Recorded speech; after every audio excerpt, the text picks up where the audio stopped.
Trojan Sports Now. Hello and welcome to Trojan Sports Now. I'm Danielle Percival. Stick around as we bring you the latest news and scores from Troy Sports. We have a lot to get to today. Starting off on the diamond, for the defending Sun Belt Conference champs, conference play hasn't gone their way so far this season. Friday night, the Trojan baseball team lost 5-3 to Arkansas Little Rock, and Tyler Ray suffered his second straight loss. A 4-run sixth inning for the UALR Trojans gave them a 5-0 lead, and Troy was able to score 1 in the 8th and 2 in the 9th, but unable to make the comeback. However, on Saturday, Troy evened the series. Troy trailed by 4, but was able to overcome that deficit behind 7 runs in a 4-inning stretch and a powerful performance out of the bullpen. The Trojans won 8-7, and the win was credited to Thomas Alston. Alston threw 3 1/3 scoreless innings in relief of Jimmy Hodgkin and picked up his first win of the season.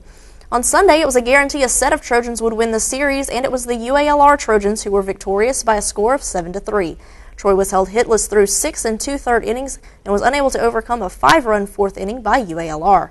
On Tuesday night, Troy was looking to pick up a win and in the process whooped Jack State. That's exactly what they did. Troy belted out 6 extra base hits, including a pair of home runs, to defeat Jacksonville State 9-1 Tuesday night. 6 Trojans finished the game with multiple hits, and 4 pitchers combined to strike out 13 Gamecock batters in the victory. Danny Collins became the 3rd Troy player to drive in 5 or more runs in a game this season after pushing 5 runs across the plate on a pair of hits, including a 2-run double in the 1st and a 3-run home run in the 5th. Joe Hernandez got the win in his first start of the season, striking out 5 and allowing just 1 hit. The Trojans' record moved to 4-1 in midweek games this season, but they had another game just a day later. And Wednesday night, they were facing another in-state foe, but they couldn't make it 2 in a row. A 3-run second inning helped Alabama State defeat the Trojans 4-2 Tuesday night in Montgomery. The Troy bullpen held Alabama State to just 3 hits over the final 5 innings, but the Trojans stranded 9 base runners in the game. Logan Pierce reached base all 4 times he came to the plate with a pair of singles and 2 walks, while Jacob Nixon added a pair of hits. Cass Abercrombie was charged with the loss after he allowed 3 runs, 1 earned, on 4 hits in 2 innings. And this past weekend was just a warm-up for what's to come on campus this weekend, and the softball team was one of a few teams in action in Troy. After defeating 21st-ranked Auburn on Wednesday, the Trojans faced another tough task this weekend in another highly ranked team, but this time it wasn't just bragging rights that were at stake, it was also about conference play. Undefeated no longer. That tag was the final out Saturday as the Trojans won 9-4 against previously undefeated 8th-ranked Louisiana Lafayette. The Raging Cajuns were up 4-1 in the top of the 3rd, but Hayden Gann hit a solo shot to center field to cut the lead to 2 in the bottom of the inning. A 4-run 5th gave the Trojans the lead, and they tacked on 3 more in the 6th. When you have your league-leading, undefeated Raging Cajuns come into town, number 8 in the nation, and your kids pull off that performance with impeccable defense, dominating pitching, and then, of course, excellent offensive production top to bottom. You got to focus on that. That was a tremendous accomplishment for our team. The Raging Cajuns got revenge in the second game, scoring 9 in the first 3 innings, winning 9-1 in 5 innings. The dominating pitching from Ashley Rainey did not carry over as J.C. Felt lost her 4th straight decision, allowing 7 runs on 6 hits through 2 innings.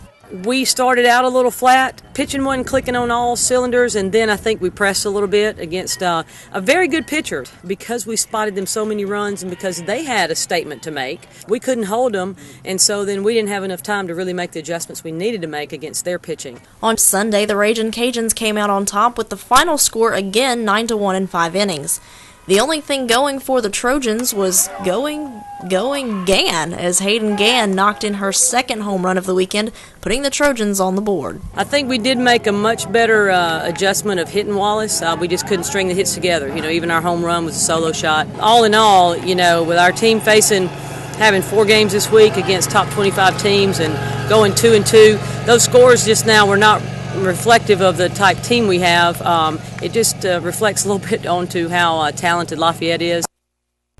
The team went 2-2 against ranked teams this past week, and those 2 victories were thanks in large part to pitcher Ashley Rainey.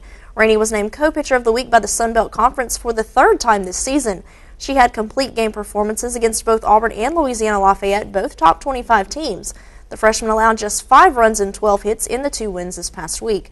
Rainey has 10 wins so far this season and added 2 hits during the week. But on Wednesday night, Rainey was not as successful against the South Alabama Jaguars. The Jags scored 4 runs in the final 2 innings to come back and knock off Troy 6-3 at the Troy Softball Complex.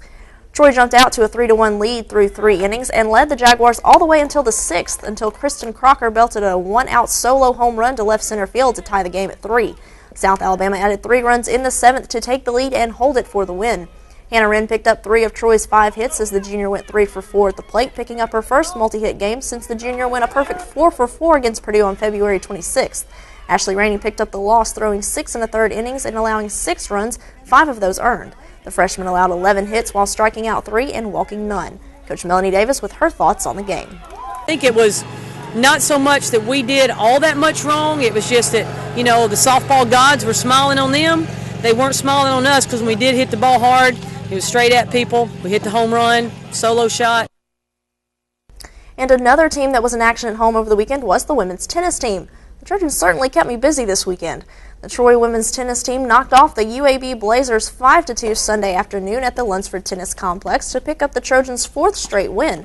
Troy picked up wins in 5 of 6 singles matches against the Blazers, with Candela Munez-Jerome picking up Troy's final win of the day, defeating Caroline Fault in a match that lasted almost 4 hours.